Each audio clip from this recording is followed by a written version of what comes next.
Pemirsa, selamat datang di Sarwa Sarwi Pedalangan Indonesia.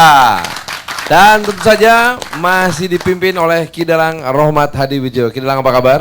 Kabar saya Mas Farhan. Alhamdulillah, kita setiap Jumat jam 22 waktu Indonesia Barat bersama-sama masih bisa menyapa seluruh pemirsa di Indonesia ini.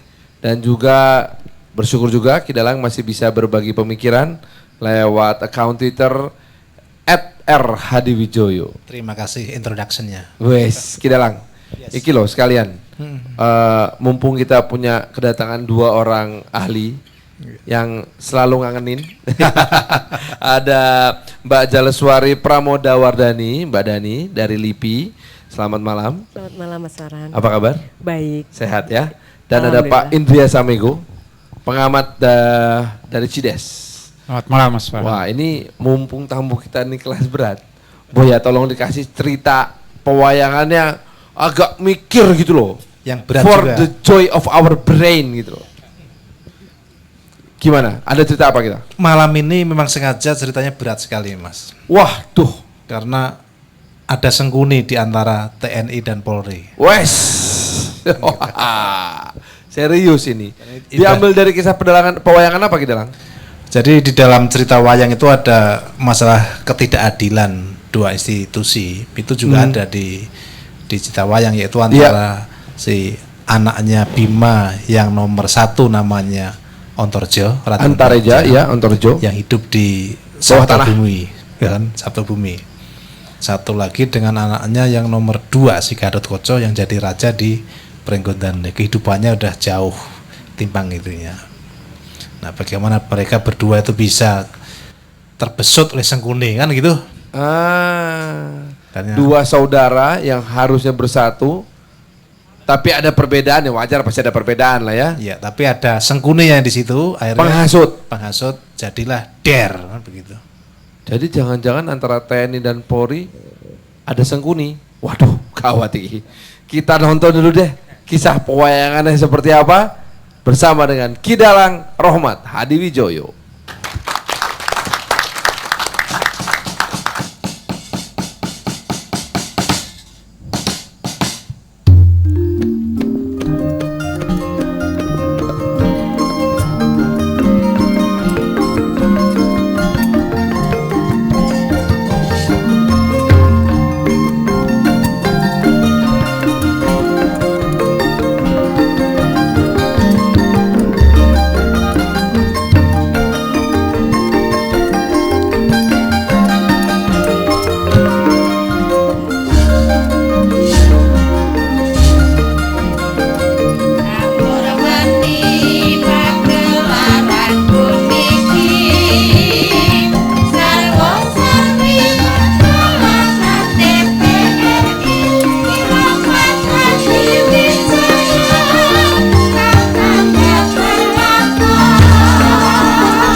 Kang Bala tumingal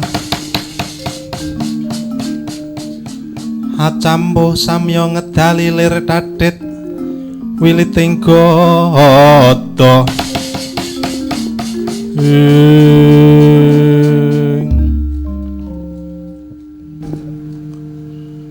sarawuh paduka yang Durna kula ngaturaken pangabekti. Ya putu Antarja wis yang tampa Raharja paman Sengkuni. Apa nggir Antarja rak ya slamet. Pangestu paduka yang kados dene kanugrahan dene yang sakloron kersa rawuh dumateng kasatriyan jangkar bumi mriki yang nger ya kaya ngene iki bot-bote wong tuwa iku yen ora kanggo wuwur ya sembur, yen ora sembur ya tutur. Kuwi panggonane wong tuwa. Rak ya ngono dari Juni. Iya ngono Pak ning Gondel. Dene kan sepisan ya nger. Prapta kita sakloron tilik keselamatanmu. Nyambung silaturahmi dene kang angka loro. Pon yang krungu pakabaran yen to ora suwe meneh kadang muanom si Gatotkaca bakal winisuda dadi ratu. Inggih yang malah rikalenggan menika kula badhe lumampah dumateng pringgodane Hamangayu Bagya jumenenge nak kadang kula anem Dimas Gatotkaca. Para apa to? Waloh kentol kempol monyor-monyor nger. Niki mau sing diarani wong tuwa ora kena kanggo panutan. Apa ya sak wis mestine to si muridku si Bima, ya si Werkudara. Duwe watak Bang Cindhe, Bang Selatan kelawan anak-anake. Kamangka miturut hukum ing negara, tata negara, yen to sing dadi wenang dadi ratu iku mestine anak sing paling tuwa. Dene pakarti kang kaya mengono sejatine ora cocok karo pemanggihku ya karo pamanmu ya iyangmu si Sengkuni kuwi. Rak yo ngono dicuni. Iya, Pak ning Gondel apa ya sak mestine mentang-mentang si Antarja manggone ana Sabta Bumi, adoh pawarta televisi, adoh pawarta politik wis digawe sak geleme rak ora ngono to Pak ning Gondel. Lah ya kuwi to. Yen miturut pemanggihang ya nger, sing wenang dadi ratu ing Pringgondani kuwi ya putuku sing paling bagus dhewe si Antarja. Mboten yang kula sampun legawa, kula sampun narima ingkang pantes dados nalendra ing Pringgondani nggih kadang kula anem si Dimas Gatotkaca. Amargi nggih sababe napa sampun trep kalian undunanipun nalika tasih Jabang bayi sampun dados jagoning dewa. Mila mekaten kula sampun legawa dilih kang dados nalendra Pringgondani kadang kula. Kadang kula anem si Gatotkaca. Nanging ana unen-unen ya nger. Apa ya sak mestine wong enom dadi ratu engko sing tuwa nyembah karo sing enom. Wis ora cocok karo pamanggihku. Nek hukum apa wis ora cocok. Mula yen pancen lakon kaya ngomong ngene iki sing salah ora Antarjane. Nanging sing salah para murid-muridku Pandhawa sing duwe watak laku mbang cindhe mbang siladan kan putra-putrane. Gonjang ganjing langit klap-klap katon lir genjang ing risang maweh gandrung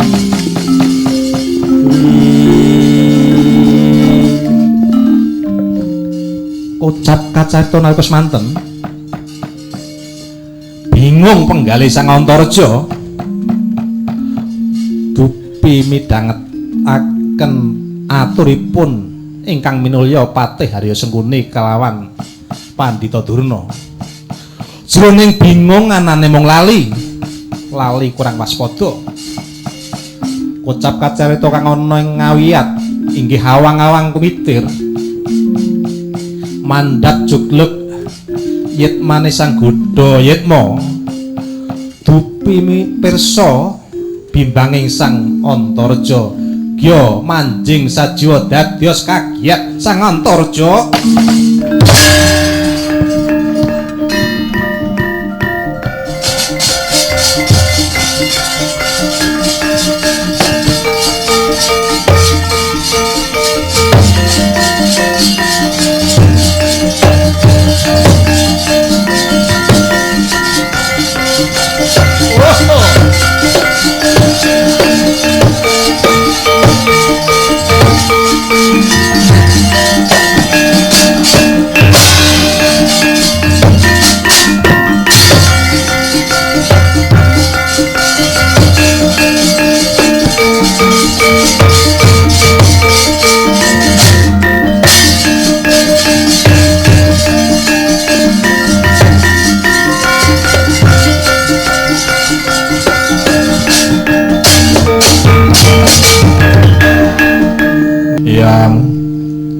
Yang Durna apa ngger sasampunipun kula raosaken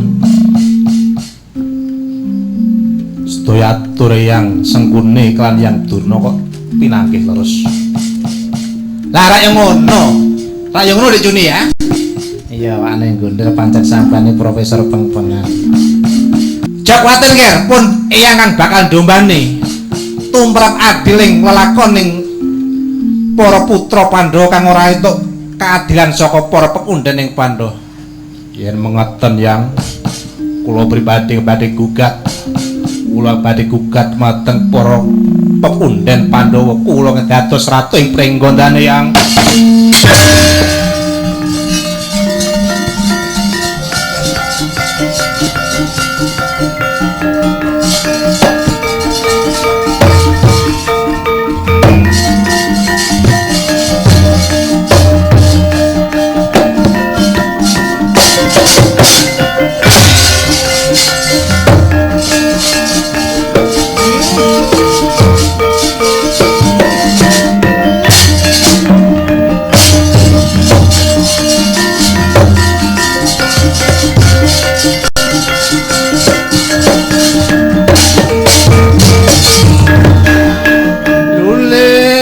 Walah kentol kimbos manyar-manyar. Iku nih. Apa wane gendel? Bakal entuk bonus gede awake dhewe. Entuk gawe nggone ubong-obong karo Si Antareja. Entuk gawe proposale mau gawene kan ngono ta. Gawe congkrahe para putra Pandhawa. Nek wis congkrah para putra Pandhawa kena tak ibaratke kekuataning Pandhawa ki ana generasi mudane. Yen generasi muda gampang didu kaya mengkene ibarat atos mitos wong ranti. Mengko Barata itu mesti para Kurawa peng-pengan. Ya nek ngono hitunganmu wis pancen kowe ki ahli politik. Paning ayo sawang saka kadan kaya ngopo kiprah Si Antareja. Ayo Kakang.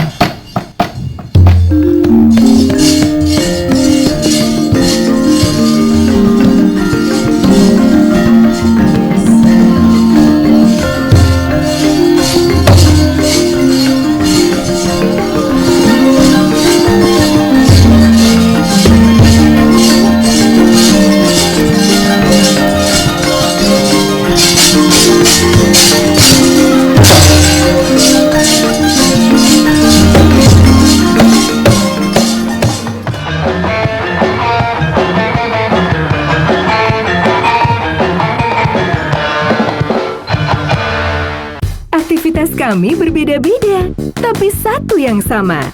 Madu rasa. Nikmat untuk makanan dan minuman.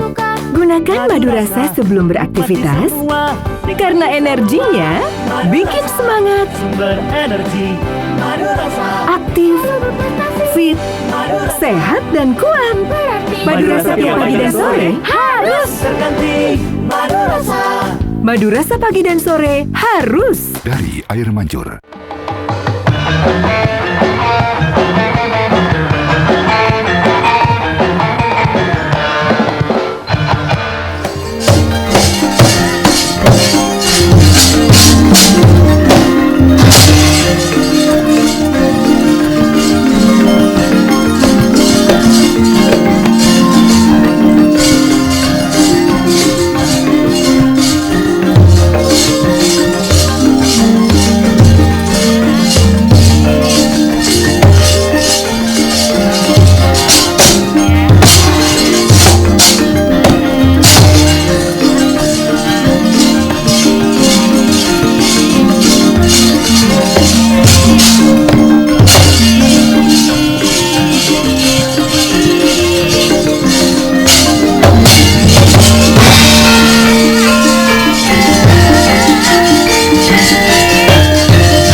Goto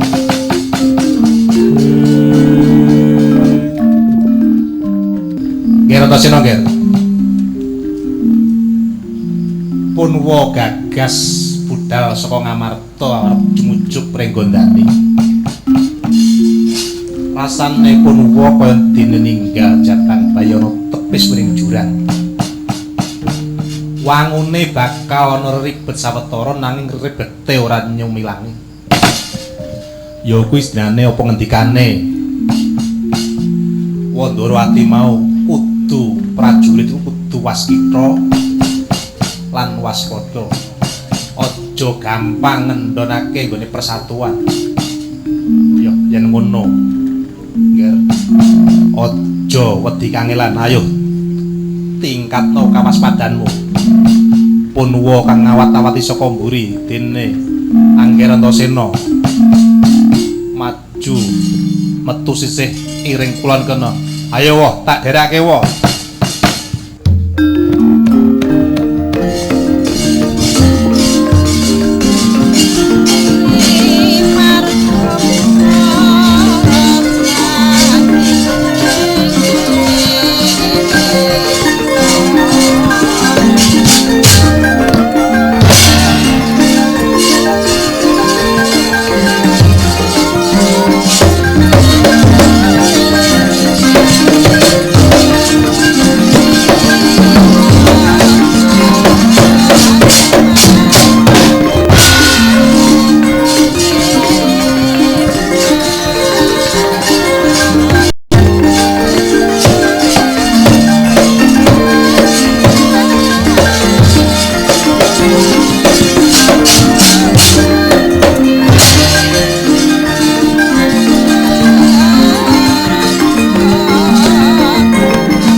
Pangling Kakang Antarja iki.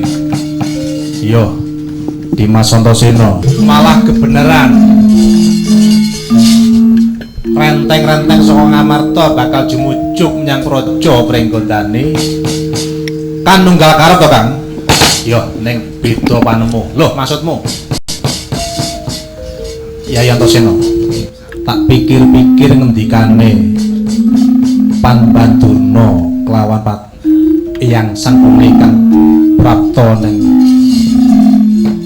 Jangkar Bumi nalika semono akeh bener lho. Maksudmu Kak? Sejane sing dadi pantes dadi Nalendra ing Pringgondani kuwi dudu adikku si Gatotkaca nanging pambarep si Antarja. Lho kok malah tinggal ngono Kak? Wis sak lumrahe nalika semono dewa lan para pepunden netepake yen to Kakang Gatot kang pantes dadi Nalendra ing Pringgondani. Yen kowe ora ning nrimakake kaya ngono aja saiki to Kang. Nalika semono sing tak durung diteken SK pengangkatan kowe gugat ning Mahkamah Konstitusi. Nek wis telat to Kang. Engko gawe dardah antar sedulur kuwi ora pantes. Wah, Rider. Malah aku ketemu adikku sing tak tresnani dhewe. Antasena melu pun Kakang gugat jaluk panguwasa Pringgondani. Aku ora gelem Kang. Nadyan dekleng wujudku. Nek kono nampyak amyur kaya kowe, moh prasetya. Yen pancen ora gelem ngombyongi pun Kakang padha kowe nyentuhane wong tuwa. Dudu perkara tuwa enom sing tak sundalayane. Ning perilakumu kan nyimpang saka angger-anggermu sing Antasena ora iso nrimakake. Ayo, kowe gelem eling manunggal karo para kadang mangayu bagya Kakang Gatot apa kowe tak printir kadhewe. Oh, kurang tata bocah iki.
suksma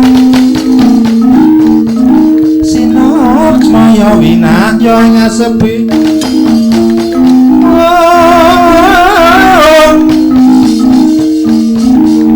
sinipang telenging kalbu pambukaning warana sinimpeng telenging kalbu pambukaning warana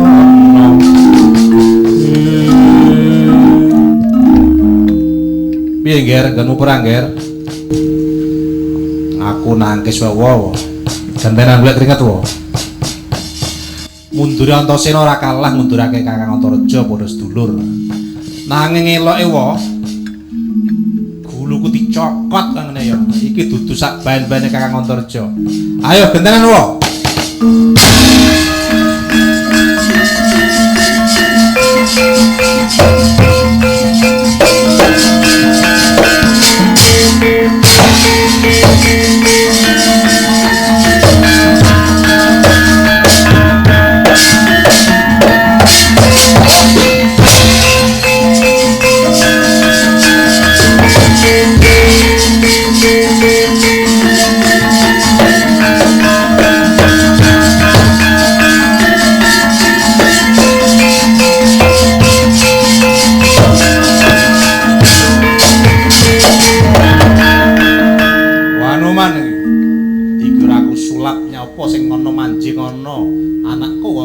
Ayo, bali ning ngungkurungan ora. Oh, ayo golek keringet. Ayo sing menang kuwi aku kenyot tampan ono.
Biyen ganggu gawe entanono kowe walasku munyo putih.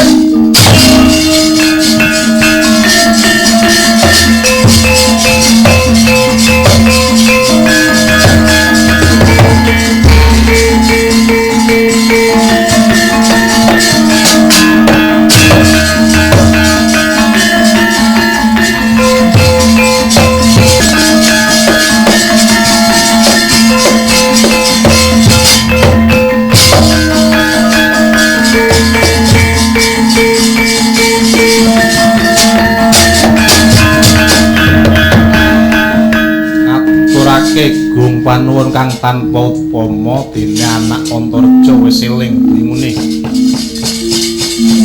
Mula ngger sakloron. Piwulange pun wae ngger. Besok meneh iku aja gampang trima wadul, aja gampang menerima provokator. Wis jelas cetha wela-wela yen to para pepundhen Pandhawa misahake putraku sakloron nganggo Undang-Undang TAP MPR nomor 6 lan 7 tahun 2000. Kepolisian kelawan TNI wis dipisah duwe fungsi kang dhewe-dhewe. Mula aja dipindhon gaweni sak pungkurku. Saka kraton Pringgondan iki TNI karo Polri kudu sing rukun ya, Ngger.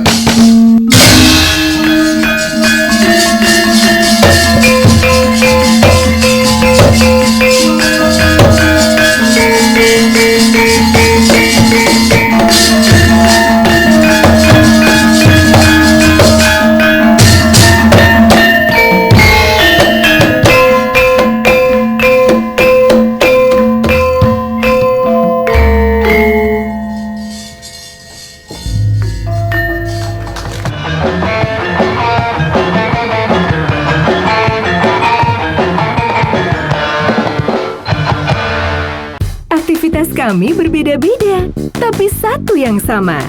Madu rasa. Nikmat untuk makanan dan minuman. Gunakan madu rasa sebelum beraktivitas, karena energinya bikin semangat, sumber energi. Madu rasa aktif, fit, sehat dan kuat. Madu rasa tiap pagi dan sore harus terganti madu rasa. Madu rasa pagi dan sore harus dari air mancur.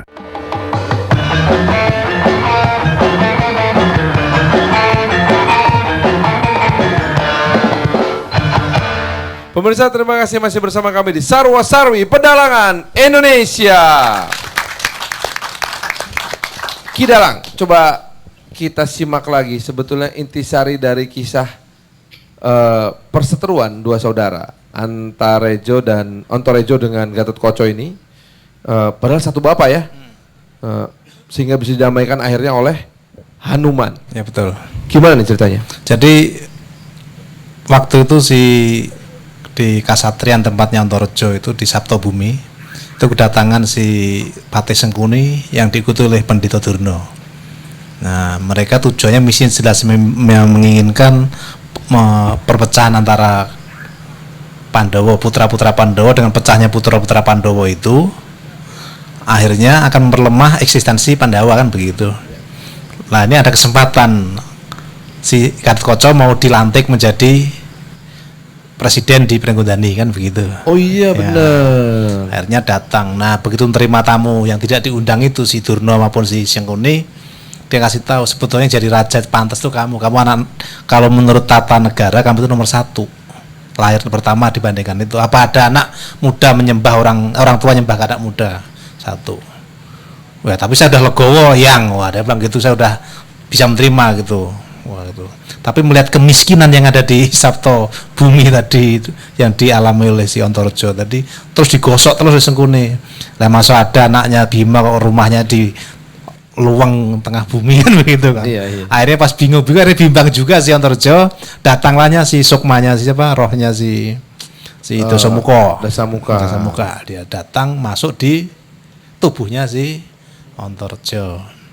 Jadi berubah pikiran, wah tak pikir-pikir benar yang Durna, yang jadi raja itu pantasnya saya. Maka dia memberontak marah sana. Diingatkan oleh di jalan ketemu adiknya namanya si Antasena kan begitu. Oh, enggak gitu Kang caranya, memang kabeh udah punya kodratnya. Enggak, yang cocok di raja saya. Nah, tapi Hanuman tahu bahwa dia itu sebenarnya ngomongnya itu asalnya gara-gara pengaruh daripada sukmanya si Dasamuka tadi. Akhirnya iya. Siapa? Kalahkan Hanuman, Semar juga sebagai saksi lah tadi. Akhirnya si Ontorejo kembali ke normal lagi kan begitu. Nah begitu normal dikasih tahu bahwa jangan membuat iri kan begitu. Kalau perasaan iri disitulah akhirnya jadi apa yang terjadi, ketidakadilan antara kedua saudara tadi. Ini kan sama dengan terjadi di Republik kita ini saat ini kan, saat ekonomi kita bertumbuh dengan bagus. Terus ekonomi bagus, demokrasi udah mulai sejalan, tapi tiba-tiba terjadi ketimpangan ada satu institusi yang disinilah yang akhirnya jadi tempat masuknya Sengkuni tadi. Nah, membuat suatu chaos. Mungkin saja ada iri daripada negara lain yang tidak menginginkan Indonesia grow ekonominya, grow politiknya maupun tumbuh demokrasinya kan begitu. Ya. Kidalang, terima kasih. Saya langsung bahas bersama dengan dua ahli kita nih, Mbak Dani dan Pak Indria Samego. Mungkin kalau kita lihat hal yang terbaru yang bikin deg-degan ini adalah bagaimana secara fisik dan terang-terangan TNI yang kita samakan dengan Ontorejo lah ya, dengan polisi yang Gatotkaca ini gitu, terjadi gesekan secara kasat mata gitu. Bahkan ujian tidak hanya berhenti di penyerbuan Mapores Ogan Kemiring Ulu, tetapi juga apa yang terjadi kemudian di Yogyakarta, ya, itu menimbulkan prasangka yang rasanya tidak lepas nih dari perseteruan tersebut gitu. Apakah memang sudah sebegitu jauhnya gap antara TNI dan kepolisian yang sebetulnya lahir dari rahim yang sama kan? Iya. Terima kasih Mas Farhan. Saya mencoba melihatnya ini dalam perspektif yang agak menyejarah luas, sejarah belakang. Iya, luas perspektif yang tidak snapshot ke situ saja. Negeri kita ini memang mewarisi tradisi jagoan, pendekar. Pendekar. Si Ya, Pitung. iya, siapapun yang jagoan dia menjadi pemimpin. Iya. Nah, jadi walaupun sekarang orang bicara suksesi lewat demokrasi pemilu, tetap saja yang menjadi pemenang sebetulnya adalah jagoan, para jagoan itu. Cuma dulu jagoan itu didasarkan pada kemampuan spiritual, kemampuan supranatural. Sekarang itu finansial. Jadi konkret di situ. Finansial ini uang ini lama-lama punya kekuatan supernatural juga ya. Iya, segala macam alat. Orang mau jadi caleg itu pergi ke dukun loh, jangan. Iya. Karena gini, kalau ingat tadi, maaf saya belok dikit nih, sejarah ini. Uang dulu itu adalah sebagai bentuk jaminan dari emas. Sekarang kan enggak. Uang itu jaminannya surat. Iya. Jadi ini lembaran uang yang kita pegang ini nggak ada fisiknya loh ini sebenarnya ini. Nggak ada, iya. Kekuatan supernatural aja. Iya kan? Iya. Kekuatan yang diakui bersama. Nah, dan itu ternyata sudah menjadi senjata persaingan. Jadi itu senjata persaingan. Sehingga hukum yang berlaku pun di situ hukum bukan hukum sebagaimana yang ada di dalam Undang-Undang Dasar, hukum positif, normatif, tapi hukum, ya ada seorang kawan kalau nggak salah Jumardi juga menulis hukum rimba. Hukum rimba. Iya. Siapa yang kuat? Siapa yang kuat dia yang menentukan. Nah ini barangkali perspektif yang lama. Walaupun sekarang orang sudah mulai sadar hukum, tapi kenyataannya hukum bisa bolak-balik. Tergantung pada permainan yang diminta, desainnya di situ. Sehingga mereka-mereka yang ada pada tataran, misalnya contoh yang paling akhir adalah Jogja, itu adalah persoalan-persoalan di akar rumput ya, di bawah. Mereka tidak memiliki kemampuan menyewa pengacara yang hebat untuk menuntut seorang yang mungkin melakukan pembunuhan terhadap kawannya, dia balas dengan pembunuhan dengan cara yang mereka miliki saja, instan gitu loh. Ya. Selesai. Karena memang itu. Kemudian yang kedua, ini mungkin ada kaitannya dengan soal reformasi TNI gitu ya. Kalau dulu tentara itu kan ada di mana-mana. Betul. Nah, sekarang tentara tidak boleh ada di mana-mana lagi. Tetapi mereka kan secara historis juga sudah dikenal dan banyak masyarakat mengandalkan tentara sebagai payung keamanan. Iya. Ya, di mana-mana. Iya. Masyarakat lebih percaya pada tentara daripada polisi. Gitu. Akibatnya ya di satu pihak ada kebutuhan untuk itu tapi tidak dipenuhi oleh tentara. Nah ini ada ruang kosong itulah yang dimasuki oleh kalangan-kalangan yang non militer tapi juga non polisi. Jadi mereka entah itu dari Satgas, entah itu dari ormas segala macam yang menunjukkan memiliki kemampuan untuk melakukan tindakan yang keras. Loopholes itulah yang kemudian yang tadi misalnya bahasanya Ki Dalang itu sengkuni itu. Jadi sebetulnya sengkuni di sini bukan sosok, ya, tapi bisa macam-macam. Kesenjangan loophole ini ya. Ya. Nah kalau begitu Mbak Dani tadi ngauk-ngauk kayaknya setuju nih, kayaknya bener nih. Loophole ini kemudian mesti kita tambal dong. Nambalnya pakai apa? Bolong-bolong dalam aturan ini. Iya, sebelum kita nambal bolong-bolong tadi saya melanjutkan apa yang dikatakan Mas Indria, bahwa sebetulnya kalau kita bicara soal tentara gitu ya, kita kan sebetulnya melihat satu entitas yang memiliki semangat kesetiakawanan yang kuat, jiwa korsa. Ya. Itu esprit de corps. Esprit de corps. Terus kemudian dari sana ini kan maknanya sebenarnya positif ya. Bagaimana satu entitas yang solid, kohesi unit, satuan tugas yang begitu kuat, kemudian diberikan tugas untuk menjaga kedaulatan bangsa. Iya. Nah, tetapi jangan lupa bahwa kesatuan atau korps yang kuat ini juga memiliki prasyarat-prasyarat. Misalnya ia juga harus ada satu kondisi, misalnya bagaimana ia dicukupi kebutuhannya. Yes. Bagaimana ia cukupi kebutuhannya bukan hanya sekedar kesejahteraan hidupnya saja, tetapi juga pemenuhan terhadap hal-hal yang berkaitan dengan tugasnya. Dengan mungkin dalam konteks ini alutsistanya segala macam. Bagaimana ada sebuah institusi yang mewakili dirinya untuk berhubungan dengan kepentingan militer misalnya. Jadi artinya TNI punya masalah tidak hanya dalam pemberdayaan personelnya, tapi juga pemberdayaan institusinya. Iya. Jadi dalam konteks ini TNI sebagai institusi itu moralnya harus dijaga. Moral bukan sesuatu yang berkaitan dengan soal religiusitas segala macam, tapi semangat.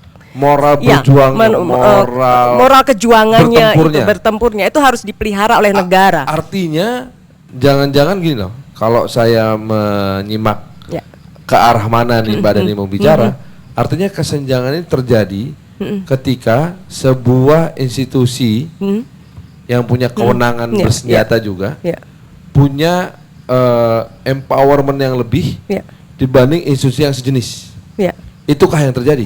Ya, itu ketika moral ini tidak terjaga, artinya soal kesejahteraan, soal diskriminasi terhadap kesejahteraan, diskriminasi terhadap pemenuhan kebutuhan. Terus kemudian kita melihat bahwa sebetulnya TNI dan Polri ini kan salah satu institusi yang diberikan kewenangan secara sah oleh negara melakukan kekerasan. Ternyata ada aktor-aktor non negara juga melakukan kekerasan dan terkesan seakan-akan pemerintah sipil tidak memiliki kemampuan untuk mengendalikan itu juga bagian. Ada kesenjangan ekonomi yang luar biasa, korupsi yang jadi artinya lembaga-lembaga ini kan hidup dalam ruang yang tidak vakum. Kalau gitu saya mau balik lagi ke Kidalang. Yes. Coba beri kami pencerahan sedikit. Apakah artinya dalam kisah wayang ini Werkudara punya sifat sengaja tidak sengaja ya, yang mencerminkan ketidakadilan terhadap kedua orang atau tiga orang putranya ini, Gatotkaca, Antaséna sama Antareja?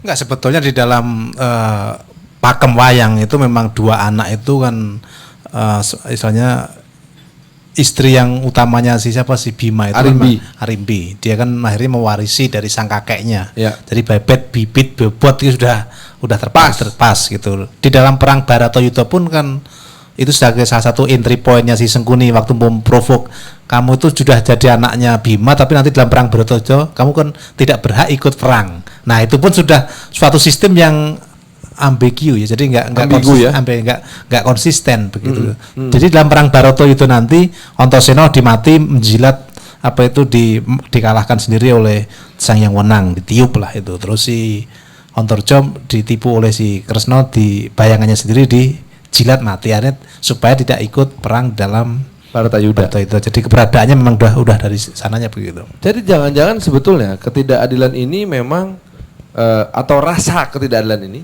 timbul karena memang sistemnya memaksa untuk seperti itu. Betulkah demikian? Coba nanti kita bahas lagi setelah jeda berikut ini, masih di Sarwo Sarwi Pedalangan Indonesia.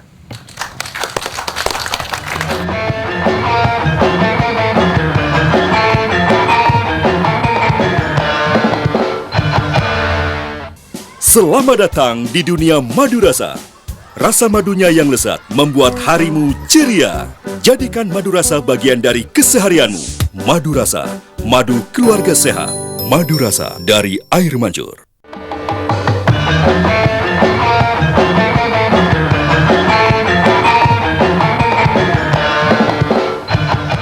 Pemirsa, terima kasih masih bersama kami di Sarwo Sarwi Pedalangan Indonesia.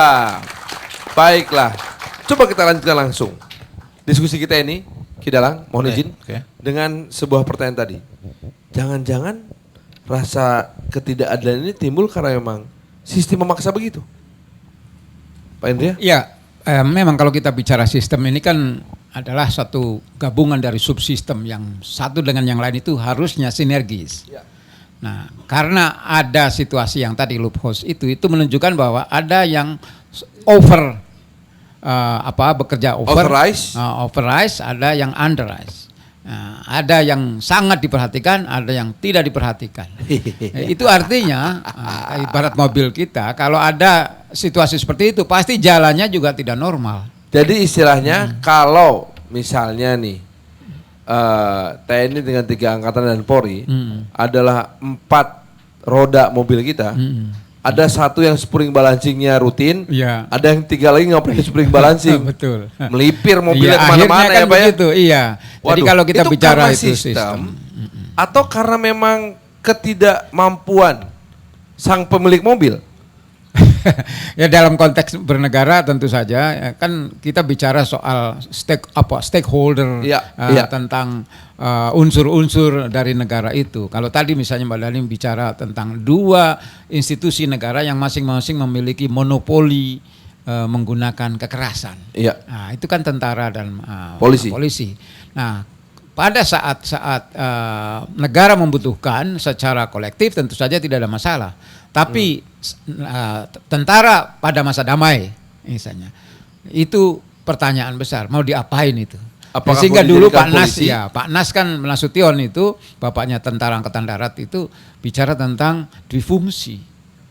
Iya. Nah, tentara pada masa damai. Tapi sekali lagi bahwa difungsi itu kemudian kebablasan, kita reform, kita minta untuk direvisi lagi. Nah, ternyata perkembangan negara ini di satu pihak tentara sudah konsisten ke sana, tapi di pihak lain ruang-ruang hampa yang ditinggalkan tentara dimasuki oleh kelompok lain. Nah, dulu masuknya tentara dalam politik juga begitu. Kalau gitu tahun 50-an ya, ingat ya saya ya. Nah, kalau gitu Mbak Dani, apakah memang kembali lagi ke pertanyaan, sistem memaksa terjadi ketidakadilan ini? Artinya gini, memang sistem yang nggak adil, atau jangan-jangan ada yang dalam tanda kutip nih nggak tahu diri, ya udah terima aja gitu. Ini kan rada kompleks Mas. Kalau kita melihat pendapat sebagian purnawirawan misalnya, juga beberapa pengamat gitu ya, itu kan kita melihat bahwa ternyata kesenjangan atau terjadinya bentrokan semacam ini adalah karena ada diskriminasi soal kesejahteraan. Artinya kesejahteraan menjadi seakan-akan menjadi pemicu utama. Bisa saja benar, tetapi ketika kita meletakkan kesejahteraan sebagai satu-satunya faktor, itu sebetulnya ada kelemahan juga, karena kita akan menyembunyikan beberapa persoalan yang justru juga mungkin signifikan, tapi karena kita sudah keburu seakan-akan menyimpulkan itu adalah persoalan kesejahteraan ansih, sehingga itu yang lain-lainnya tidak terlihat. Misalnya memang implikasi dari reformasi TNI di sini adalah berubahnya tugas peran TNI zaman Orba dan di alam demokrasi ini. Misalnya ada tugas-tugas yang dulu dimonopoli oleh TNI sekarang menjadi miliknya polisi, domainnya polisi. Tetapi kemudian ada juga tugas-tugas TNI yang sebetulnya diatur dalam undang-undang, tetapi itu hanya berhenti dalam wacana yang verbal semata gitu, wacana-wacana semata. Artinya ketika pelibatan TNI dalam terorisme itu kan hanya di dalam wacana, tetapi rules of engagement antara aturan main antara TNI Polri itu kan belum secara eksplisit, misalkan pelibatan TNI seperti apa dan sebagainya. Bukan saya melakukan penghakiman atau penilaian, tapi apa yang disampaikan selama ini oleh kita bertiga dan berempat dengan Gilang ini baru sebatas wacana.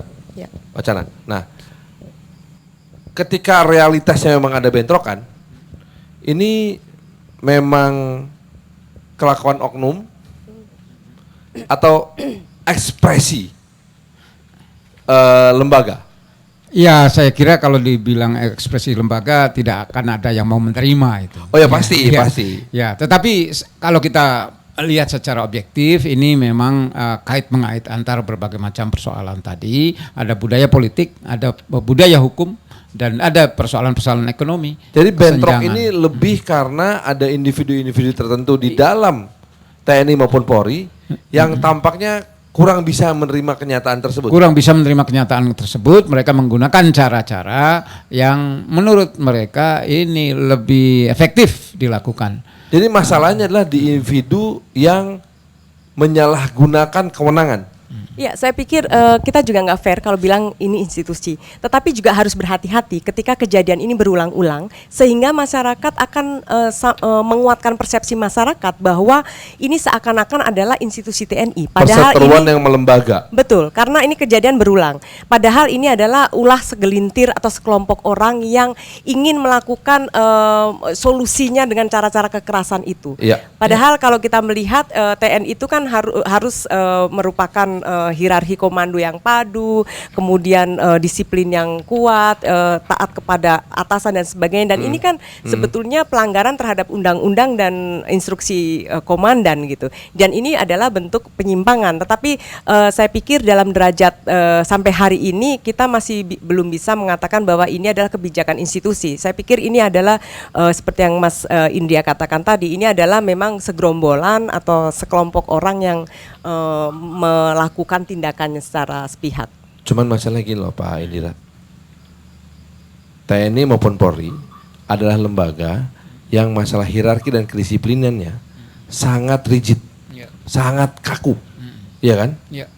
Logikanya gini, kalau sampai ada pelanggaran, tidak mungkin atasannya, komandannya, itu tidak tahu dan merestui. Kalau sampai tidak tahu dan tidak merestui, artinya ada masalah dengan komunikasi intelijen di dalam internal mereka. Dan kalau sampai itu yang terdeteksi oleh kita, gawat Kidalang. Artinya musuh bisa menyusup dalam tubuh bangsa ini dengan mudah dong, dan menghancurkan segala sendi pertahanan keamanan kita. Boleh nggak saya punya perasaan kekhawatiran begitu? Itu yang permasalahan yang terjadi di individu tadi itu. Kalau itu dipicu dengan transformasi informasi yang begitu cepat, sosial media. Coba sekarang bayangkan untuk mencari salah satu institusi mencari makan yang nggak seimbang. Di sisi lain ada pemberitaan seorang institusi lain yang dengan diusut KPK memiliki kekayaan yang luar biasa sampai dengan istrinya pun cantik. Wah kan gitu ada istrinya nggak cuma tiga tapi tiga cantik. Terus melihat begitu banyak yang disita. Itu sedikit banyak. Saya bukan menuduh media ya. Karena transformasi begitu cepat, akhirnya luka tadi akhirnya begitu cepat membara. Sama dengan si Sengkuni tadi. Sebetulnya si Antarjono dan Trimo hidup dengan tenang di Sabto Bumi. Tapi begitu dibesut-besut oleh si Sengkuni Durno, akhirnya goyah juga. Nah, gimana itu? Iya, saya kira memang betul ini karena pertama ya demokrasi juga. Bahwa setiap orang diberi hak untuk mengartikulasikan, mengembangkan keinginannya itu. Tapi begitu dia mencoba ke sana, ada kelompok lain yang bisa, sementara dia tidak bisa gitu kan. Ini ada persoalan ketidakadilan, ya kan, ketidakadilan itu. Nah, kemudian ada faktor penegakan hukum. Ada orang yang misalnya mencuri sandal sekian, membunuh bisa bebas gara-gara apa? Pengacaranya hebat misalnya kan gitu. Ini sesuatu yang melukai hati rakyat, hati orang itu. Sehingga ada orang-orang yang memiliki kemampuan, kebetulan tadi komando, teknis dia hebat, tetapi underutilized gitu, tidak digunakan. Sehingga ada saja orang yang mencoba mencari bantuan pada kelompok-kelompok itu. Ya saya tidak katakan ini institusi, tetapi seperti Mas Farhan bilang, masa di sana kan ada hierarki, komandan kan paling tidak sampai level sekian itu rigid tahu kan? Gitu kan. Nah memang begitu. Tetapi persoalannya sekarang dari sisi hukum dibalik lagi, buktikan bahwa itu terjadi dilakukan oleh satu institusi. Ini kan persoalan lagi dan membutuhkan seorang pengacara yang juga hebat lagi. Waduh, muter-muter di situ. Sistemnya saya pikir nggak cuman kayak sarang laba-laba. Ini sarang laba-laba dikuel-kuel satu sama yang lain, jelimet-jelimet. Jadinya kita terjebak di dalam labirin ini. Lalu apakah kita akan membiarkan diri kita terjebak dalam labirin ini atau mesti kita urut satu-satu, kita urai satu-satu nih? Kita butuh kepemimpinan nasional yang bisa mengurai ini satu-satu. Salah satu contohnya adalah saya pikir kasus ini harus kita letakkan sebagai bentuk bagaimana warga negara ini akhirnya menyelesaikan persoalan hukumnya sendiri yang menurut mereka secara adil ketika negara tidak menyediakan hukum yang adil. Artinya mereka menyelesaikan dengan cara mungkin hukum rimba, mungkin dengan cara-cara penyelesaian kekerasan itu karena negara yang diberikan amanat untuk menjamin keamanan, keselamatan kita ternyata kewalahan memenuhi amanat itu sendiri. Jadi jangan disalahkan kalau kemudian sekarang banyak aktor-aktor non negara, bahkan sekarang aktor negara sekalipun menyelesaikan persoalan-persoalan bahkan institusinya oleh segelintir orang dengan cara-cara kekerasan semacam ini. Pertanyaan terakhir Pak Indra Semego, masih dengan logika hierarki dan disiplin yang sangat rigid. Kalau ditarik paling mentok ke atas dihubungkan dengan apa yang disampaikan oleh Mbak Dani, jangan-jangan masalahnya di Panglima tertinggi nih. Ya tentu saja itu lagi tuduhan itu. Tapi sekali lagi bahwa seharusnya kalau kita punya konsistensi dalam penegakan hukum itu diselesaikan. Tetapi terlalu banyak masalah. Jadi kalau misalnya minggu ini persoalan itu dianggap tidak lagi menjadi berita, ya akan digantikan oleh berita yang lain. Sehingga sering dikatakan bangsa kita ini memorinya pendek. Sehingga timbullah padahal serius itu. Sehingga timbullah masalah-masalah yang tidak terselesaikan. Ya, akhirnya dianggapnya sudahlah nanti juga masuk karpet selesai. Iya. Kelihatannya nggak bersih, Betul. tapi masih kotor di dalamnya. Kotor, iya. Tapi kita harus khawatir loh Mas, karena yang melakukan tindakan kekerasan ini adalah dua aktor keamanan yang justru harusnya menjamin keamanan kita, bukan justru menyebabkan ketidakamanan. Ini kan kontraproduktif dengan tujuan awalnya. Dan melanggar logika itu sendiri, bukan begitu kita? Betul. Mudah-mudahan tidak ada lagi korban-korban Antareja maupun Antasena yang mesti